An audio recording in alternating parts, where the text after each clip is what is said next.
Hello everyone, welcome to another simple tutorial in Windows 11 here. So in this video, I'm going to show you how to download and install the WhatsApp application in your Windows 11 PC or laptop here.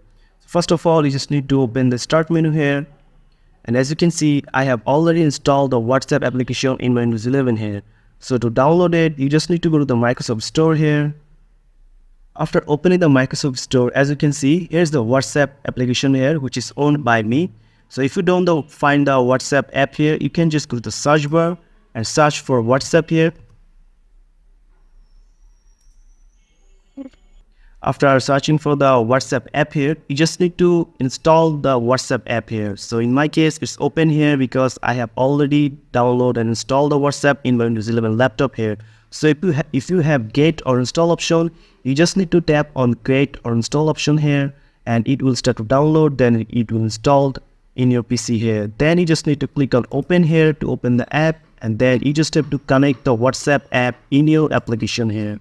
So that's it guys, this is how you download and install WhatsApp in your Windows 11 PC or laptop. So if you found this video helpful, please subscribe to this channel and thank you for watching.